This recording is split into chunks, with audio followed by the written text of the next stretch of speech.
Welcome friends, स्वागत है आप लोग का क्लास में। चलिए, क्लास 9th का चैप्टर 8 है भूगोल का आप लोग का मानचित्र अध्ययन। ठीक है, तो देखिए ये कितना काम देता है, इसको थोड़ा सा देख लेते हैं क्योंकि इससे कुछ ही क्वेश्चन आपका एग्जाम बनता है। पर जो भी बनता है अगर आप ये पूरा देख लेते हैं तो भी क्वेश्चन आप लोग से वहां पे बन जाएगा। देखिए, कहता है हमारी पृथ्वी एक विशाल आकाशीय पिंड है, ठीक है, जिसकी आकृति गोलाकार है। इसके आकार के बराबर आकार वाला कोई मानचित्र बनाना असंभव कार्य है। यानी जो इसका आकार बन चुका है, इसके ऐसे आकार का बनाना दूसरा असंभव बात है। ठीक है, आगे कहता है अतः मानचित्र बनाने के लिए मापनी का विकास किया गया। मानचित्र बनाने के लिए किसका विकास किया गया? मापनी का। ठीक है, जिस पॉइंट को 2 बार बोला जा रहा है इसका मतलब सोचिए वहीं से कुछ न कुछ क्वेश्चन आपको ऑब्जेक्टिव में देखने के लिए भी मिल जाएगा। मापनी वह विधि है, ठीक है, मापनी वह विधि है जिसके द्वारा समस्त पृथ्वी अथवा उसके किसी एक भाग को आवश्यकता अनुसार मानचित्र बनाकर प्रदर्शित किया जा सकता है। ठीक है, यानी मापनी का मतलब क्या है? किसी भी, जैसे मान लीजिए कोई ये बोर्ड है, ठीक है, इतने से टुकड़े का अगर मानचित्र बना दीजिए तो यहां से भी आपका इसके बारे में पता चल जाएगा। तो यहाँ पे वही बता रहा है, यहाँ पे किसी भी एक भाग को आप मानचित्र बनाकर उसको प्रदर्शित कर सकते हैं। उस मानचित्र की सहायता से धरातल पर 2 स्थानों के बीच की वास्तविक दूरियां ज्ञात की जा सकती है। यानी मानचित्र से आपको ये फायदा होगा कि किसी भी 2 धरातल का या किसी भी जगह का आपको उसकी दूरी पता चल सकती है। ठीक है, किसके द्वारा? मानचित्र के द्वारा। और मानचित्र बनाने के लिए सहयोगी में क्या आया? मापनी। ठीक है, आगे बात करते हैं। मानचित्र के मापक की निम्नलिखित उपयोगिता है। जैसे मापक धरातल के क्षेत्र को मानचित्र पर सही प्रदर्शित करने की सही विधि है। ठीक है, मापक जो है धरातल के क्षेत्र को मानचित्र पर सही प्रदर्शित करने की विधि है। अगला आपका मापक के माध्यम से हम विस्तृत भूखंडों को मानचित्र पर लघु रूप में प्रदर्शित कर सकते हैं। यानी बड़े बड़े भूखंड को हम छोटे रूप में मानचित्र पर शो कर सकते हैं, यानी दिखा सकते हैं। ठीक है, आगे है तीसरा, मापक के किसी क्षेत्र के क्षेत्रफल की जानकारी प्राप्त हो सकती है। मापक के किसी भी क्षेत्र के उसका कितना क्षेत्रफल है, जिस क्षेत्र का मान लीजिए इतने से क्षेत्र का क्षेत्रफल हम मापक से भी निकाल सकते हैं, मानचित्र से निकाल सकते हैं। मापक की सहायता से किसी भी धरातल को बड़े तथा छोटे आकार में प्रदर्शित किया जा सकता है। मानचित्र से हम किसी भी धरातल को बड़े आकार में या छोटे आकार में दिखा सकते हैं। भवन, कारखाने, रेलवे लाइन आदि सभी के चित्र बनाने के लिए मापक आवश्यक होता है। ठीक है, आगे है भू सर्वेक्षण के लिए भी मापक अनिवार्य होता है। जो भी भूमि सर्वेक्षण होता है उसके लिए भी मापक क्या होता है? अनिवार्य होता है। ठीक है, चलिए आगे देखते हैं। आगे बात करते हैं मापक प्रदर्शित करने की विधियों के बारे में। तो सबसे पहला कथन विधि, दूसरा प्रदर्शक विधि और तीसरा रैखिक मापक विधि। तो बात करते हैं कथन विधि की। तो देखिए इस विधि में मापक को एक कथन द्वारा व्यक्त किया जाता है। वो कथन क्या है उसको समझिएगा। जैसे 1 सेंटीमीटर बराबर 5 किलोमीटर, यानी रियल में 5 किलोमीटर है पर मानचित्र पे उसको 1 सेंटीमीटर के दूरी में दिखाया जाता है। आगे है 1 इंच बराबर 18 मील के बराबर दिखाया जाता है। यानी 18 मील बराबर, अगर 18 मील रियल है जमीन का माप, तो वहां पे मानचित्र पर 1 इंच उसको दिखाया जाएगा। तो ये हुआ कथन विधि। दूसरा आपका हो जाता है प्रदर्शक विधि। इस भिन्न का अंश सदैव 1 होता है। भिन्न का अंश यानी अंश, भिन्न बराबर क्या होता है? अंश बटे हर। तो अंश ऊपर रहता है और हर नीचे, तो भिन्न अंश हमेशा 1 होता है, जो मानचित्र की दूरी को प्रदर्शित करता है तथा हर उसी इकाई में होता है। हर की भी इकाई उसी में होती है और धरातल की दूरी को प्रदर्शित करता है। यानी प्रदर्शक भिन्न आरएफ बराबर मानचित्र की दूरी बटे धरातल की दूरी, यानी मैप डिस्टेंस बटे ग्राउंड डिस्टेंस। देखिए इस विधि द्वारा प्रत्येक देश का नागरिक आसानी से मानचित्र का अध्ययन कर सकता है। यानी इसको समझिएगा, जैसे एक अंश में 1 है, इसके बराबर 25 करोड़ है ना। 25 करोड़ की दूरी का तात्पर्य मानचित्र में 1 इंच धरातल के 25 करोड़ इंच को प्रकट कर रहा है। यानी अंश का 1 इंच और जो रियल है आपका 25 करोड़ इंच, उसको 1 इंच पे वहां पे दिखाया जाता है मैप में। ठीक है, इसी तरह मानचित्र का 1 सेंटीमीटर धरातल के 25 करोड़ सेंटीमीटर को प्रदर्शित कर रहा है। प्रदर्शक भिन्न को विश्व के किसी भी देश की मापन प्रणाली के अनुसार बदलकर समझा जा सकता है। किसी भी देश में अपने अपने हिसाब से इसको बनाया गया है, समझा जा सकता है। इसीलिए इसे अंतरराष्ट्रीय मापक भी कहते हैं। पूछ देगा अंतरराष्ट्रीय मापक किसे कहते हैं, तो प्रदर्शक विधि को ही अंतरराष्ट्रीय मापक भी कहते हैं। ठीक है, चलिए आगे इसी में देखेंगे हम लोग तुलनात्मक मापक। तो देखिए तुलनात्मक मापक में एक या एक से अधिक माप प्रणालियों में दूरियां प्रदर्शित की जाती है, जैसे मील, किलोमीटर, मीटर, गज आदि का प्रयोग एक ही मापक में किया जाता है, तो इसे तुलनात्मक मापक कहते हैं। ठीक है, आगे है कर्णवत मापक। तो किसी इकाई के 100वें भाग अथवा सूक्ष्म दूरी प्रदर्शित करने वाले मापक को क्या कहते हैं? कर्णवत मापक कहते हैं। इस मापक पर आपका किलोमीटर, हेक्टोमीटर, डेकामीटर अथवा मीटर, डेसीमीटर, सेंटीमीटर आदि प्रदर्शित किए जाते हैं आपके कर्णवत मापक पर। आगे बढ़ते हैं मापक के प्रकार पे। तो पहला होता है लघु मापक, यानी लघु मापक को छोटा मापक भी कहते हैं। इसमें 1 सेंटीमीटर कई किलोमीटर के क्या होता है? बराबर प्रदर्शित किया जाता है, जैसे 1 सेंटीमीटर बराबर 5 किलोमीटर। मानचित्र की 1 सेंटीमीटर की दूरी पृथ्वी पर कितनी होगी? 5000 सेंटीमीटर को प्रदर्शित करेगी।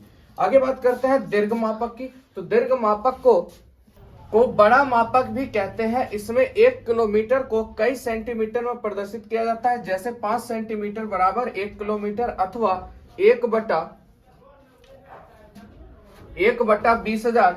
इसका आशय है कि मानचित्र की 5 सेंटीमीटर की दूरी पृथ्वी पर 1 किलोमीटर को प्रदर्शित करती है। आगे है दीर्घ मापक पर सड़क मार्ग एवं रेल मार्ग को भी आसानी से दर्शाया जाता है। तो देखिए यहाँ पे सड़क मार्ग और रेल मार्ग को अगर दर्शाना है तो आपको कैसा मापक चाहिए? दीर्घ मापक चाहिए। ठीक है, चलिए आगे देखते हैं। लास्ट है आपका तीसरा मापक, रैखिक मापक। देखिए इसमें मुख्य या मूल भाग पर बड़ी इकाई जैसे आपका मील हो गया अथवा किलोमीटर तथा गोन, या उपभाग पर छोटी इकाई जैसे मीटर या फ्लोंग आदि को दर्शाया जाता है। ये देखिए इस तरह से होता है रैखिक मापक। मीटर में इधर है, इधर किलोमीटर में आपको दिखाया जाएगा इस तरह से डायग्राम। चलिए आगे बढ़ते हैं। ये हो गया आपका रैखिक मापक। आगे इसका अभ्यास का प्रश्न भी हम साथ ही साथ देख लेते हैं। तो पहला क्वेश्चन है आप लोग का, कौन सी मापक विधि सर्वाधिक मान्य है? आपको बताना है कौन सी मापक विधि सर्वाधिक मान्य है, प्रकथन, आरेख, निरूपक या कोई नहीं। तो कौन सी हो जाएगी?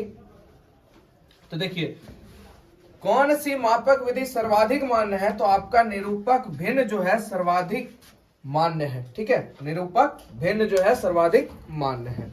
अगला क्वेश्चन है आप लोग का, मानचित्र की दूरी को मापनी में कैसे जाना जाता है? मानचित्र की दूरी को मापनी में कैसे मापा जाता है? अंश में, हर में, मापनी का प्रकथन में या कोई नहीं। तो इसमें क्या हो जाएगा आप लोग का? अंश हो जाएगा। ठीक है, क्या हो जाएगा? अंश हो जाएगा।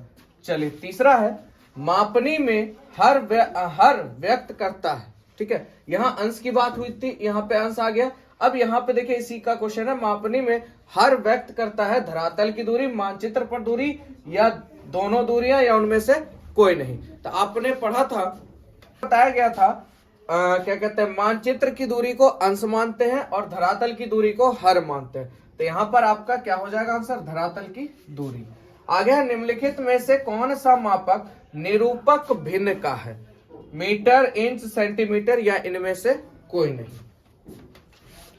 तो क्या हो जाएगा? तो अगर देखा जाए निम्नलिखित में से कौन सा मापक निरूपक भिन्न का है, तो आपका इंच हो जाएगा। ठीक है, क्या हो जाएगा? इंच हो जाएगा। ठीक है, तो ये थे ऑब्जेक्टिव क्वेश्चन। आगे और क्वेश्चन देख लेते हैं।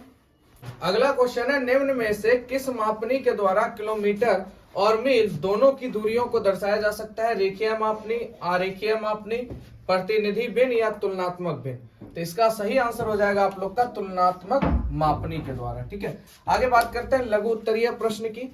तो कहता है मापक क्या है, इसका क्या महत्व है और इसे स्पष्ट करें। तो कहता है मानचित्र पर प्रदर्शित किए गए किन्हीं दो बिंदुओं की बीच की दूरी और धरातल पर उन्हीं दो बिंदुओं की वास्तविक दूरी के अनुपात को मापने की विधि को, उसके अनुपात को मापने की विधि को मापक कहते हैं। ठीक है, तो मापक का क्या महत्व है? मापक के माध्यम से हम बड़े बड़े भूखंडों को मानचित्र पर छोटे रूप से प्रदर्शित कर सकते हैं। दूसरा, मापक के द्वारा किसी क्षेत्र के क्षेत्रफल की जानकारी प्राप्त की जा सकती है। और तीसरा सबसे इंपॉर्टेंट है, भू सर्वेक्षण के लिए भी मापक क्या है? अनिवार्य है। अगला क्वेश्चन है प्रश्न 2, मापक को प्रदर्शित करने की विधियां बताएं। तो मापक को प्रदर्शित करने की निम्नलिखित 3 विधियां, कथन विधि, प्रदर्शक विधि और रैखिक मापक विधि।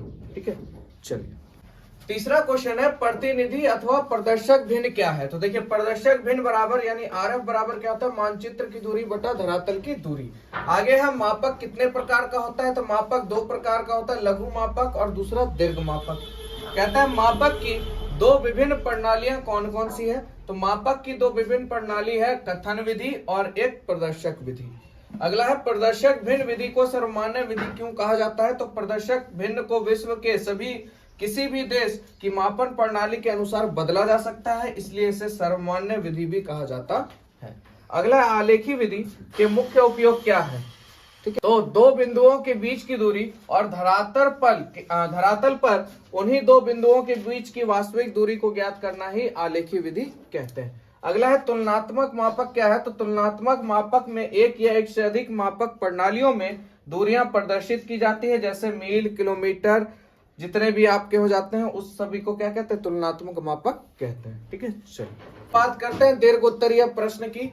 तो कहता है मापक क्या है, मानचित्र के लिए इसका क्या महत्व है, मापक को प्रदर्शित करने के लिए विभिन्न विधियों का विस्तृत वर्णन करें।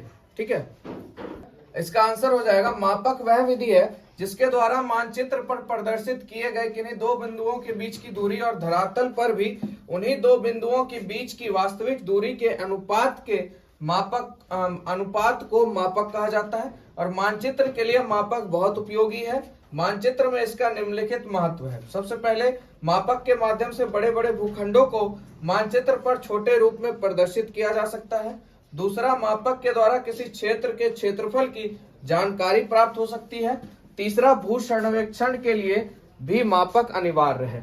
आगे बात करें मापक प्रदर्शित करने की विधियां, तो पहली है कथन विधियां, दूसरी है प्रदर्शक विधि और तीसरी है रैखिक मापक विधि। तो बात करते हैं कथन विधि की। तो इस विधि में मापक को एक कथन के रूप में व्यक्त किया जाता है, जैसे 1 सेंटीमीटर बराबर 5 किलोमीटर। अगला है प्रदर्शक विधि। इस भिन्न का अंश सदैव एक होता है जो मानचित्र की दूरी को प्रदर्शित करता है तथा हर उसी इकाई में होता है और धरातल की दूरी को प्रदर्शित करता है। यानी प्रदर्शक भिन्न बराबर मानचित्र की दूरी बटे धरातल की दूरी। ठीक है, अब तीसरा भी देख लेते हैं इसका।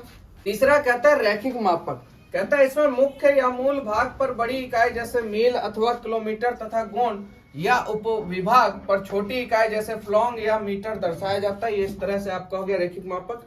चलिए आगे चलते हैं प्रश्न 2 पर। कहता है निम्नलिखित पर संक्षिप्त टिप्पणी लिखिए। प्रदर्शक भिन्न, रैखिक मापक, कथनात्मक मापक। तो चलिए, प्रदर्शक भिन्न, इस भिन्न का अंश हमेशा एक होता है जो मानचित्र की दूरी को प्रदर्शित करता है तथा हर उसी इकाई में होता है और धरातल की दूरी को प्रदर्शित करता है। यानी प्रदर्शक भिन्न बराबर मानचित्र की दूरी बटे धरातल की दूरी। आगे है रैखिक मापक। तो इसमें मुख्य या मूल भाग पर बड़ी इकाई जैसे मील अथवा किलोमीटर तथा गोण या उपविभाग पर छोटी इकाई जैसे फ्लॉग या मीटर दर्शाया जाता है। इस तरह से इसका चित्र बना लीजिए, खत्म। आगे है तीसरा कथनात्मक मापक। यदि किसी इकाई का 100वां अंश या इस इकाई के तीसरे भाग को प्रदर्शित करना होता है तो हम कथनात्मक मापक का उपयोग करते हैं। इस प्रकार किसी इकाई के 100वें भाग अथवा सूक्ष्म की दूरी को प्रदर्शित करने वाले मापक को कर्णवत मापक कहा जाता है। इस मापक पर किलोमीटर, हेक्टेयर, डेकामीटर अथवा मीटर, डेसीमीटर, सेंटीमीटर आदि को प्रदर्शित किया जाता है। ठीक है, तो ये हो गया कथनात्मक मापक। तो ये था आप लोग का अभ्यास का प्रश्न। ठीक है, वैसे तो क्वेश्चन बहुत कम बनता है इससे, पर जो भी है जानकारी के लिए है पूरा सिलेबस, क्योंकि आप लोग का मैंने कहा है कि एक एक चैप्टर आपका पूरा खत्म होना चाहिए सब विषय के साथ। तो चलिए, तो ये हो गया खत्म। मिलते हैं नेक्स्ट चैप्टर के साथ नेक्स्ट वीडियो में। जय हिंद, जय भारत।